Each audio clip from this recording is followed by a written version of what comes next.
de votre émission Service Première Plus. Alors, Paul Éluard disait, hein, vieillir, c'est organiser sa jeunesse au fil des ans. Alors, cette jeunesse, comment l'organiser ou comment organiser plutôt son bien vieillir? Parmi les solutions qui existent aujourd'hui, nous pourrions citer faire de la marche, faire partie d'un groupe de 3e âge, aux échecs, à la belote, à la pétanque, etc., du jardinage, coudre, voyager également, lire, et la liste peut être très très longue. Mais avez-vous pensé à l'écriture de votre récit de vie? Eh ben, on en parle ce midi. Ça peut être très très intéressant et vous verrez pourquoi. D'ailleurs, si vous souhaitez intervenir, réagir, témoigner aussi, vous le savez, le standard est ouvert. On vous attend au 05 96 79 63 55. Nous recevons sur le plateau Madame Dominique Felvia, qui est créatrice et directrice du site internet www.happysilver.com. De toutes les façons, vous en saurez plus sur ce site. L'adresse sera également affichée dans un instant. Et à ses côtés, Madame Corinne Vermignon, qui est rédactrice bénévole et utilisatrice de Ganesha.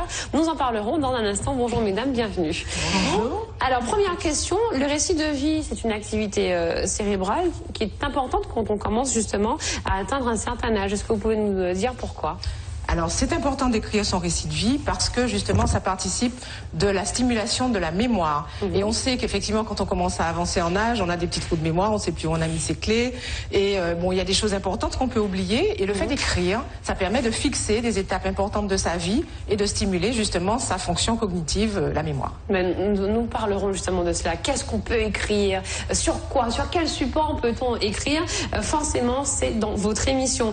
Qu'est-ce qu'on entend par récit de vie? Est-ce que justement c'est raconter sa vie, ou alors être témoin de sa vie, ou encore dire ce qu'on a autour de nous, comme à l'instant d'un journal intime? Qu'est-ce que c'est véritablement? Qu'est-ce qu'on entend par récit de vie? En fait, c'est tout ça à la fois. Donc c'est effectivement raconter sa vie, c'est-à-dire qu'on part depuis sa jeunesse jusqu'à au moment présent où on écrit son histoire. Ça peut être, enfin c'est jamais un roman, c'est vraiment comment dire, poser les bases pour pouvoir transmettre, pour pouvoir éventuellement partager avec les autres. C'est vraiment comment dire, prendre du recul, je dirais, par rapport à sa vie. Qu'est-ce que j'ai fait? Qu'est-ce que j'ai envie de transmettre? Comment je peux marquer, je dirais, l'histoire, entre guillemets, de ma pierre. Voilà. Comme des mémoires. Oui, c'est un peu ça. On peut parler de mémoire, sauf que peut-être qu'il n'y a pas de contraintes au niveau du texte, du corps, de la forme, de l'esthétique. Quelqu'un, justement, qui ne maîtrise pas ou qui n'a pas tous les outils de l'écriture va se dire, mon Dieu, s'il faut commencer par mon récit de vie, est-ce que je commence par il était une fois, je mets un point, il y a beaucoup d'entre eux heureux, justement. On prend des repères comme les personnes qui ont compté, comme les dates importantes. Si on a rencontré le général de Gaulle, on lui a serré la main. Enfin, je dis des choses un peu futiles comme ça, mais ça peut être aussi des romans, de la musique qui a compté pour vous, des endroits, des voyages que vous avez faits, que vous n'avez pas envie d'oublier et que vous avez envie de transmettre. Est-ce qu'on parle de transmission? C'est très intéressant, on parle de génération aussi forcément. Est-ce que le récit de vie fait partie du bien vieillir? Ah, tout à fait, parce qu'en fait, bien vieillir, qu'est-ce que c'est? C'est être en forme, comment dire, c'est adapter son logement, c'est aussi avoir des activités, je dirais, avec l'extérieur, c'est avoir du lien social. Et finalement, raconter son histoire, raconter, on va dire, la manière dont on a vécu, qu'est-ce qu'il y avait, bon, peut-être pas du temps de l'amiral Robert, mais enfin, bon, en tout cas, bon, moi j'avoue que quand je suis arrivée en Martinique, il y avait encore les bombes, il y avait encore ce genre de choses, et j'adorerais, je dirais, raconter ça à ma fille qui a 12 ans. Oui, il y avait des bombes, on appelait ça les bombes, voilà, c'est ça. Des voitures. Des voitures, oui, voilà, donc ça s'appelait des bombes. Passé du général de Gaulle tout à l'heure au bon, à l'amiral Robert, bon, je me suis dit où? Non, en fait, c'était des voitures, on appelait ça les bombes, donc on prenait une bombe, voilà. Et donc c'était des petites voitures qui faisaient office de transport en commun. Ben, moi, je trouve que ça, c'est extraordinaire, c'est notre patrimoine. Il faut absolument que ce patrimoine vive. Écrire son récit de vie, je trouve qu'en dehors de soi-même, c'est aussi permettre aux autres de partager son histoire et de partager l'histoire de la Martinique. Donc on parle de partage, on parle de transmission également, on parle de transmission intergénérationnelle directement, et puis du soi. Il y a aussi un peu d'estime de soi, j'ai l'impression, lorsqu'on commence à écrire ses mémoires. Ben oui, parce que finalement on devient le héros de l'histoire, donc ça valorise, ça flatte l'ego en quelque part, et ça permet peut-être même, je dis pas qu'il faut romancer ce qu'on raconte à propos de soi, mais le fait de se mettre en scène, ça permet justement de donner de la valeur à sa propre vie. Et Dieu seul sait que lorsqu'on retrouve des ouvrages, en tout cas des papiers, des manuscrits de personnes décédées, on se dit mon Dieu, c'est vraiment Dieu. Tu as vu, ne serait-ce que pour l'héritage de l'écriture, l'héritage manuscrit, pour le peu que ces personnes aient utilisé le papier, le bic, on se dit ben voilà, tu vois comment ta grand-mère écrivait, etc. Ça peut être très très intéressant. Vous l'avez vu et entendu, on en discute aujourd'hui dans notre émission Service Première, le récit de vie. Avez-vous pensé à écrire ne serait-ce que quelques bribes de votre vie sur un papier? Vous pouvez en témoigner, même lire à l'antenne, il n'y a pas de problème. On vous attend dans un instant au 05 96 79 63 55. C'est votre émission, donc n'hésitez surtout pas. Accompagner les personnes âgées ou en incapacité dans la rédaction de leur récit de vie, ça peut faire partie également de certaines missions d'associations. Il y a des personnes qui en ont besoin. Comment écrire son récit de vie? On vous rejoint dans la rue avec Edilia. C'est l'heure du micro-trottoir. À tout de suite. Écrire le récit de sa vie, c'est un chantier difficile à mettre en place. Pourtant, beaucoup d'entre vous y ont déjà pensé. Certains ont même sauté le pas. Regardez. Toutefois, on écrit normalement on écrit toute sa vie. Ce sera les enfants, les petits-enfants. Donc, ils vont dire peut-être à leurs petits-enfants après. Les parents, ils ont fait ça, ils vivaient comme ça, et puis voilà. Je l'avais commencé il y a peut-être une quinzaine d'années, c'était juste un petit texte comme ça, voilà, je suis née à Chelles en 1900 et quelques. Je ne dirai pas la suite. Et pourquoi vous n'avez pas continué du coup? Parce que j'ai autre chose à faire. Et c'est vrai que même les mémoires de ma mère, je ne les ai pas continuées parce que j'ai autre chose à faire, je travaille. Me concernant, j'ai déjà des troubles de mémoire. Ouais, après la mort d'un fils que j'ai perdu en 2002. Et du coup, après, j'ai eu pas mal de petits problèmes, de petits soucis concernant la mémoire. Donc effectivement, écrire le récit de votre vie, ça pourrait même voilà, vous tout aider à fait, m'aider aussi. Voilà, tout à fait. La façon qu'on a vécu auparavant, tout ça, tout le temps, je dis ça à mes enfants, la façon qu'on vivait auparavant, c'était pas pareil comme maintenant. Tout ça, on allait à la source, on allait à la rivière, tous ces trucs-là. Comme ça, des mémoires, ouais. Donc ce serait l'occasion de leur rappeler tout ça. Oui, comment on vivait, oui. Il y a beaucoup de petits gestes de la vie ou d'actions qu'on a, certaines fois, qu'on oublie avec le temps. Parce qu'on dit que le temps aide, mais le temps aussi efface la mémoire. Donc écrire la mémoire, je trouve que c'est un exercice qui permet de se plonger dans le passé afin de réaliser son avenir et ne pas reproduire les mêmes erreurs. Pour ceux qui ne se sont pas encore lancés, c'est le manque de temps, de volonté ou simplement de maîtrise de l'expression écrite qui peuvent être un frein à cet exercice. De retour sur le plateau de Service Première, je vous rappelle que vous êtes en direct pour notre sujet consacré au récit de vie. Avez-vous déjà pensé à écrire vos mémoires ou alors même une autobiographie, des fictions? Ben écoutez, on vous attend au standard parce que si vous souhaitez le faire, eh ben rien n'est perdu. Vous avez encore le temps jusqu'à la fin de votre vie. Vous pouvez écrire votre récit de vie. Nous recevons sur le plateau Madame Dominique Felvia, créatrice et directrice du site www.happysilvers.com. Ça s'affiche à l'écran. À ses côtés, Madame Corinne Vermignon, qui est rédactrice et bénévole et utilisatrice de Ganesha. Alors si vous ne savez pas ce que c'est Ganesha, vous en saurez plus dans un instant. Alors on vient de le voir dans le micro-trottoir, il existe beaucoup de personnes qui ne peuvent pas se lancer dans ce genre de projet par manque de maîtrise de l'expression écrite. On a eu l'exemple de cette femme qui disait qu'elle a déjà des troubles de mémoire. Est-ce qu'il y a des accompagnements qui existent aujourd'hui pour les personnes qui ont quelques difficultés? Tout à fait. Ils peuvent faire, les gens peuvent faire appel aux biographes. Il y a des biographes qui consacrent plusieurs heures, plusieurs séances à écrire des livres. Donc là, après, on a un livre à peu près d'une quarantaine de pages peut-être. Si c'est notre imprimer. Ça fait beaucoup. Oui, tout à fait. Qu'on peut imprimer et qu'on peut transmettre à qui on souhaite. Donc ça, c'est une première solution. Une deuxième solution, en fait, c'est d'écrire sa biographie grâce à des logiciels ou à des sites qui, je dirais, préfigurent déjà, enfin, qui donnent déjà une sorte de Canva, merci, de Canva, en fait, qu'on suit pour raconter son histoire. Et nous, en fait, nous préconisons quelque chose qui est complètement novateur, dont on va parler tout à l'heure. C'est un logiciel qui permet en fait, comment dire, d'écrire son livre grâce à un livre numérique. En fait. Très bien, on en parle juste après notre appel. Lynn est avec nous. Bonjour Lynn, bienvenue, vous êtes en direct. Aline, bonjour, vous êtes sur Martinique Première, on vous écoute. Trinité avec nous sur le plateau, normalement. Bonjour, on vous écoute. Bonjour. Marilyn, enchantée, désolée. Marilyn, on vous écoute. Voilà, justement, j'appelais pour témoigner que, effectivement, j'ai commencé à écrire mon histoire. Ça fait déjà 13 ans. 13 ans, vous avez commencé à écrire il y a 13 ans. Voilà, c'est un accident de voiture, donc je suis immobilisée. Et effectivement, j'ai pas eu mourir. Et là, j'ai eu un cahier et un bic et j'écrivais jusqu'à... Alors Marilyn, si cela ne vous dérange pas, je vous invite à éteindre la télé qui ne doit pas... Non, n'éteignez pas. Non, je n'ai rien dit. Baissez la télé parce qu'il y a un petit larcène. Donc c'est vrai ? Alors voilà, je vous entends mieux. Donc en fait, on la reprend moins crispée. Vous avez commencé à écrire il y a 13 ans, c'est cela, suite à un accident ? Voilà. D'accord, ensuite ? Alors, j'écrivais, mais jusqu'à tard dans la nuit, jusqu'à 4 heures du matin, jusqu'à ce que le pic se termine. Et c'est exactement ce que Mme Célestia Mme Vermignon disait. Il n'y a pas de problème. Donc, en fait, pour vous, hein, Marilyn, l'écriture a été une espèce de thérapie, voilà, une thérapie. Vous écriviez sur quoi? Il y a une histoire? C'était vraiment l'histoire de votre vie ou alors c'était fictif? Non, c'est l'histoire de ma vie. Ça a commencé depuis avant ma naissance. J'ai commencé depuis avant mon naissance. Donc j'ai connu certains détails de ma conception parce que ma mère a perdu 3 enfants avant moi. D'accord.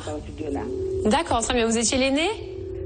Vous êtes l'aîné, d'accord, très bien. Donc c'est votre mère qui vous a raconté tout cela. Donc en même temps, c'est récupérer des souvenirs et les mettre sur papier. Et sans trop d'indiscrétion, hein, Marilyn, vous n'auriez pas justement l'ouvrage, votre super livre, alors que la feuille sur laquelle vous avez débuté sous les yeux? Ah, je n'ai pas sous les yeux. C'est vrai? Bon, allez, vous avez encore le temps de vous rapprocher de la bibliothèque. Allez chercher et rappelez-nous, d'accord? J'ai bien envie d'entendre même, ne serait-ce que les premières lignes, voir comment les gens appréhendent la première ligne de leur livre, de leur vie, hein, directement. Merci beaucoup, Marilyn, pour ce témoignage. On vous attend. Vous avez encore le temps. On a à peu près 20 minutes. Si vous voulez intervenir, vous pouvez le faire à l'instar de Marilyn au 05 96 79 63 55. C'est le numéro de votre émission Service Première. Justement, comment écrire son récit de vie? On a parlé du logiciel, d'un logiciel qui permettrait justement d'amorcer cette nouvelle étape de la vie. Pour moi, c'est une étape, hein, commencer à écrire son livre. Alors, est-ce qu'on peut en parler? C'est Ganesha, c'est cela? Alors, Génésia. Génésia, voilà. Pardon. Donc, déjà, les motivations qui font qu'on arrive à écrire ce récit de vie, on l'a vu, souvent c'est à la faveur parfois d'un deuil ou même d'une maladie, étape importante, ou bien avoir du temps, ou voilà. Et on devient grand-parent. Quand on devient grand-parent, on se dit mais oui, il faut que je transmette, il faut que j'arrive justement à garder quelque chose. Et là, donc ceux qui écrivent, vous voyez, le papier peut se perdre, il peut y avoir un incendie, on le perd, tandis que là, avec une application numérique, ça suppose que justement il y a un côté un peu intemporel et je dirais pas immortel, mais c'est un support qui est donc immatériel et qui permet justement d'écrire en respectant une chronologie et des cadres. Ça veut dire que si on ne sait pas comment commencer, donc là Dominique va vous expliquer exactement comment Génésia fonctionne, mais moi c'est comme ça que j'ai fait, c'est-à-dire que c'était bien guidé et puis on ne pouvait pas se tromper sur au moins la chronologie des choses. Et où votre récit de vie, Madame Il est numérique, il n'est pas terminé et justement il y a un critère de confidentialité, donc il y a des choses qui peuvent être accessibles à tout le monde et puis il y a des choses avec des codes qu'on n'est pas obligé de divulguer. D'accord. En fait, c'est comme un testament chez le notaire. Un peu plus romancé, et puis voilà, et puis c'est quelque chose qui peut se transmettre. Et on peut revenir dessus pour modifier. Oui, on en parle. C'est intéressant. Voyons, on se dit, il n'y a rien en Martinique, il se passe rien du tout. Ben non, ben regardez, aujourd'hui, vous avez la preuve. Le testament, il faut avoir des choses, mais là, même quand on n'a rien, on peut écrire son récit. Bien joué, bien joué. Nous avons Gontran de Rivière-Salée avec nous sur le plateau. Bonjour, Gontran. Bonjour. Gontran 2, pardon, mais décidément, j'ai moi me le suis audité, je commence à écrire aussi. Gontran, bonjour, bienvenue, on vous écoute. Bonjour, alors en fait, j'appelle pour prendre un renseignement. J'ai ma grand-mère qui selon moi, a un fort patrimoine qui a un passé, mais elle n'est pas très adepte des technologies, qui est ordinateur. Est-ce que est-ce qu'il y a une solution pour qu'elle puisse elle aussi donner son récit de vie? Alors, est-ce qu'il y a une solution pour votre grand-mère qui n'est pas adepte à tout ce qui est high-tech, ordinateur, tablette? Elle dit non, on va pas ça faire ça, on va pas faire ça. Est-ce qu'il y a une solution pour votre grand-mère? Ben écoutez, on répond à la question sur le plateau. Merci beaucoup, Gontran de Rivière-Salée. Eh bien, à mon avis, déjà, elle a peut-être un petit-fils ou une petite-fille qui peuvent l'aider. Comme Gontran, Voilà, exactement. Donc là, c'est vraiment le moment de privilégier l'intergénérationnel. Voilà. Parce que justement, les jeunes, voilà. Parce qu'en fait, eh bien, le petit-fils ou la petite-fille va pouvoir scanner les photos, mettre les documents, les certificats de travail, tout ça, on pourra mettre ça dans le livre.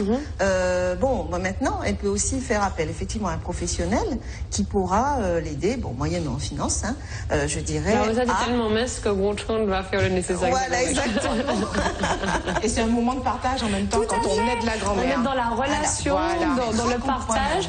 Et bien, même pour le petit enfant, ça reste aussi un souvenir. Ça reste un souvenir, c'est qu'en fait, il a contribué à l'élaboration du récit de vie.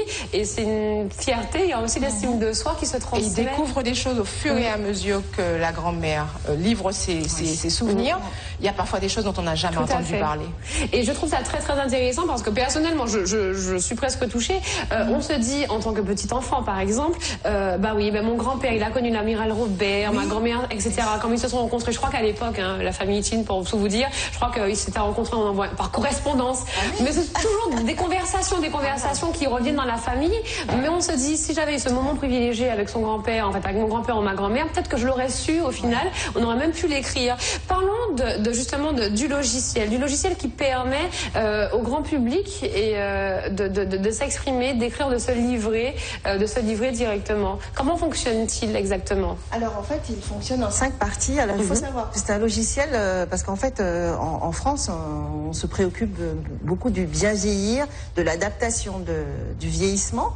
Et il y a un concours qui s'appelle la Bourse Charles Foix qui récompense chaque année les projets innovants.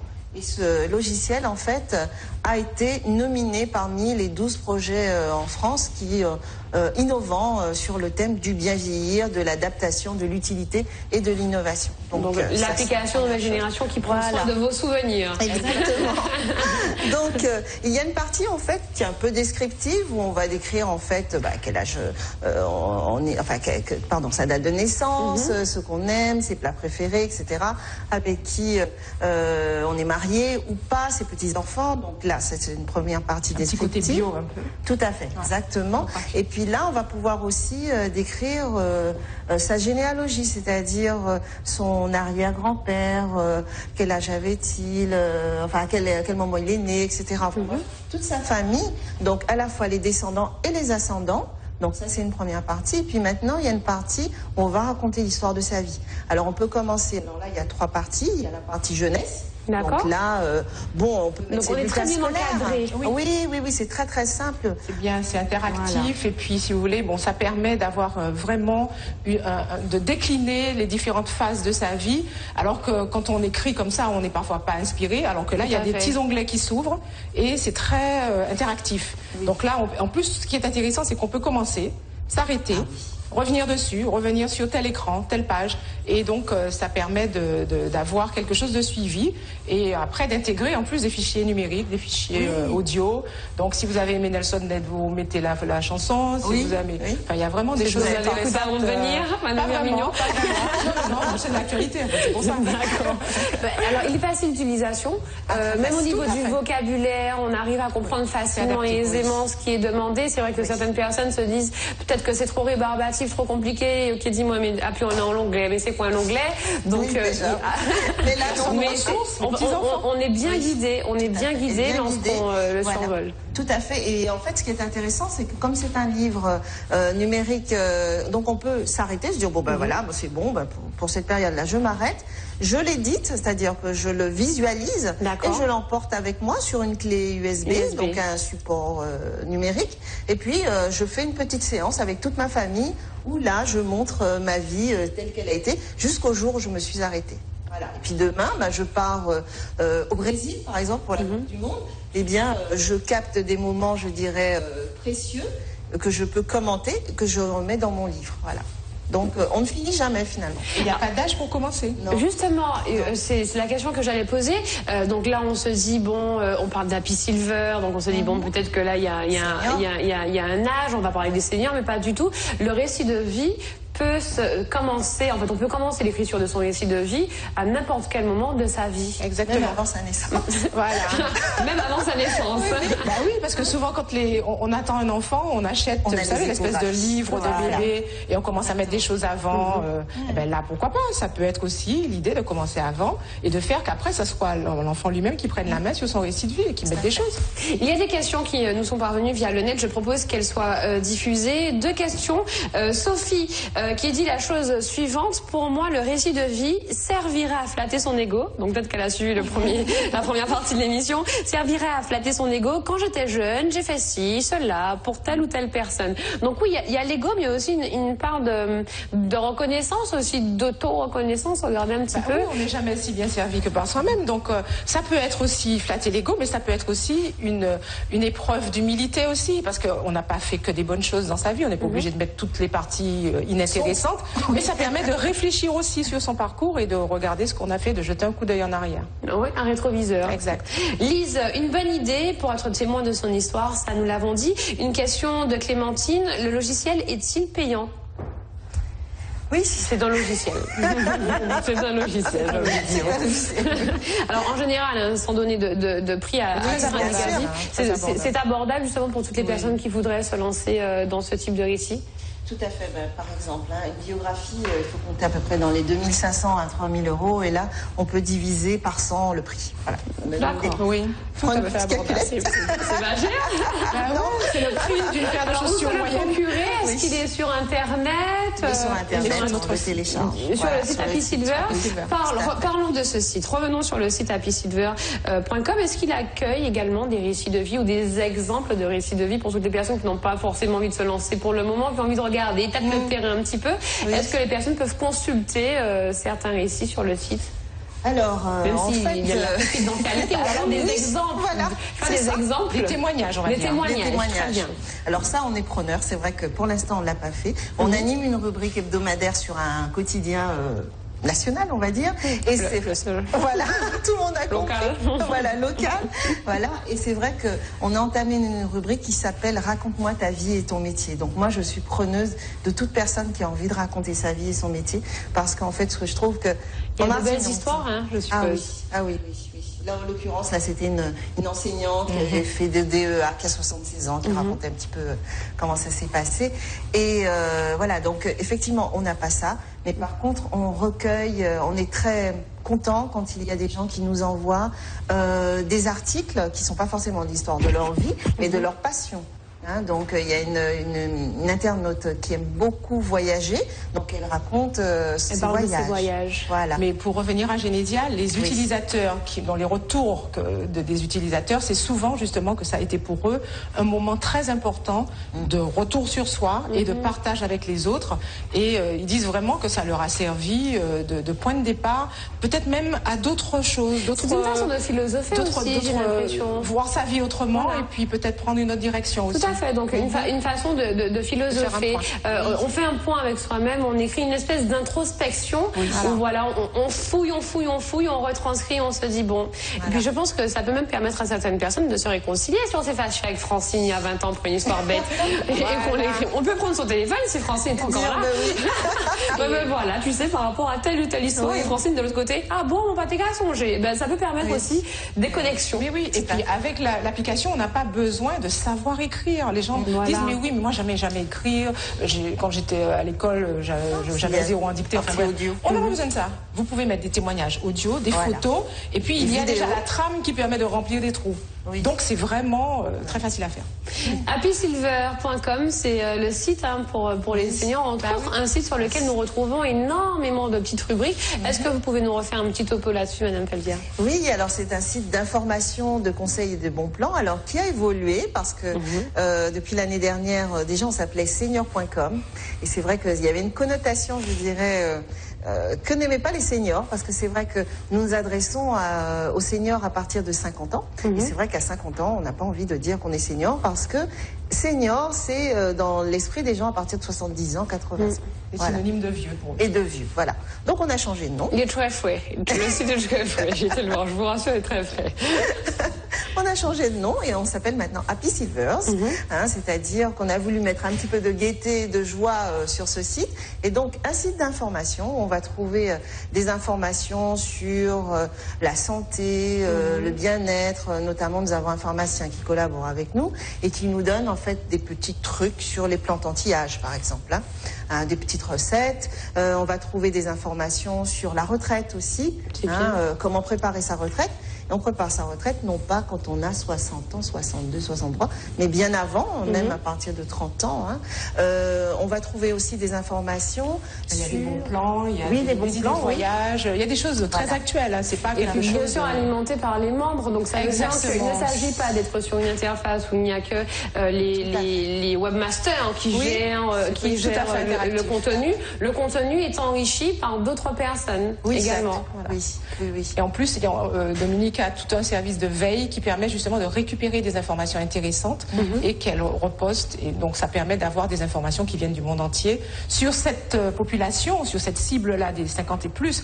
Mais c'est des informations qui concernent toute la famille. Bien sûr, on en a parlé. Il y a une citation que j'ai repérée qui m'a fait tilt et j'ai beaucoup aimé. Je vais le partager avec vous et avec vous également, mesdames.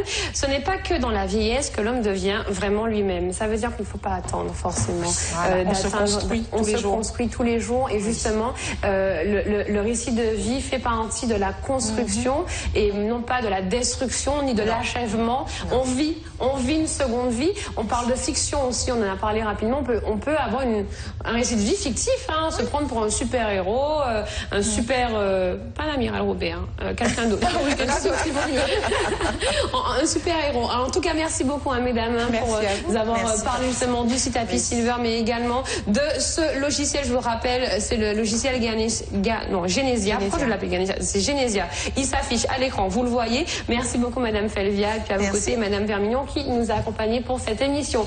Ne l'oubliez pas, si vous voulez participer, il n'y a pas de problème. Vous pouvez nous faire des propositions de thématiques. Si vous en avez, il n'y a pas de problème non plus. Ça, je viens de le dire 2 fois de la même façon. Ce n'est pas grave. Vous nous appelez au 05 96 79 63 55 si vous voulez réagir, témoigner, écrire et justement participer à l'émission de façon interactive et virtuelle avec nos invités. Vous pouvez le faire, servicepremière@francetv.fr. Ne bougez pas.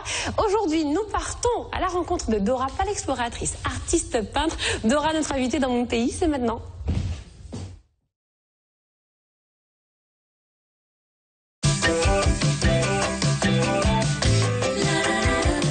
Dans votre émission Mon Pays, je vous l'ai annoncé, nous recevons Dora Bergeron, qui est artiste peintre. Bonjour Dora. Bonjour Patricia. Dora est avec nous, spécialement venue de Sainte-Luce, rien que pour nous. Aujourd'hui, nous sommes contents que tu puisses nous honorer de ta présence et bien évidemment avec toutes tes jolies créations, tes peintures. Nous parlerons d'ailleurs de ta passion, une passion pour la couleur en général, pour la couleur qui a commencé très jeune, très petite déjà. Exactement, c'est mon point fort. Quand j'ai fait mes études d'art, vraiment la couleur, c'est ce que j'aime et je fais ressortir dans mes tableaux. Je disais que tu aimes regarder la nature, tu aimes regarder ton environnement, tu es attaché aux moindres petits détails, à la colorimétrie en général du monde qui nous entoure. Oui, justement, c'est le thème de mes tableaux, c'est la nature, tout ce qui est faune et flore et les scènes de vie. Et pour le détail, effectivement, je suis très très minutieuse et quelquefois, je m'arrête parce que je me dis, il faut stop, il faut arrêter. Sinon, je continue. D'ailleurs, c'est ce que nous voyons. Vous voyez les jolies images qui figurent juste derrière. Et puis, bien sûr, les tableaux que nous avons sur le plateau. Alors, tu disais, tu as fait une formation également, une formation qui a confirmé ta passion, ton talent. Comment ça s'est passé? Alors, comme j'avais un don pour le dessin, j'ai fait l'école d'art en métropole. Et à cette issue, je suis maquettiste graphiste. D'accord. Et puis, depuis que je suis à la retraite... Mais non, mais arrêtez, mesdames. Elle a dit qu'elle est à la retraite. Ça ne se voit pas. Elle est fraîche comme ces jolis tableaux. Mais elle est à la retraite, donc du coup, Voilà, c'était un défi. Je me suis dit, je vais peindre. Alors gouache, encre de Chine, crayon, tu as parlé du dessin, puis définitivement l'acrylique sur toile. Pourquoi tu as fait le choix de l'acrylique? Parce que c'était nouveau pour moi et je voulais essayer. Tu aimes tester, tu aimes essayer. J'aime essayer et c'est pour ça qu'on voit un petit peu la diversité de mes tableaux parce que je me suis essayée sur les portraits, sur les scènes de vie, sur la nature et voilà. Et quelle est la particularité de l'acrylique? C'est par facilité aussi parce que ça sèche vite ou J'ai essayé l'huile, déjà l'odeur de la térébenthine, ça ne va pas. D'accord. Et l'acrylique, ça se rapproche beaucoup de la gouache. L'avantage, c'est que... Au niveau des pigments. Voilà, des couleurs. Et l'avantage, c'est que ça ressemble à l'huile. D'accord. Voilà, et puis ça sèche vite, effectivement, et je peux faire un tableau en une journée. Alors tu dis que que tu peins l'environnement, que tu peins la faune, la flore aussi. Pourquoi justement tu t'attaches à ce type de peinture? Est-ce que c'est parce que tu aimes ton île, tu aimes la nature en général? Oui, j'aime la nature en général parce que la couleur, c'est surtout dans la nature, on trouve beaucoup de couleurs. Et voilà, c'est pour ça que je me suis dirigée. Donc dès que tu sors, je sais pas, si tu fais une petite visite au jardin de balade, ça ou la forêt vatable. Des photos. En fait, photos. J'ai toujours fait de la photo. D'accord. Oui, en effet, on pourrait penser, et tu le confirmes, lorsqu'on peint, on aime aussi photographier. Oui, voilà. Oui, exactement. Ce n'est pas ta seule passion d'ailleurs. Non, effectivement. Photo, peinture, et à cela nous rajoutons le cartonnage. Et tout ce qui est manuel, en fait. Tout ce qui est manuel. Tu as une passion pour les... Je suis formatrice en art manuel. Donc ça veut dire qu'aujourd'hui, même des enfants, des associations, des écoles, un peu se rapprocher de toi pour jouer de tes talents? En fait, je l'ai fait.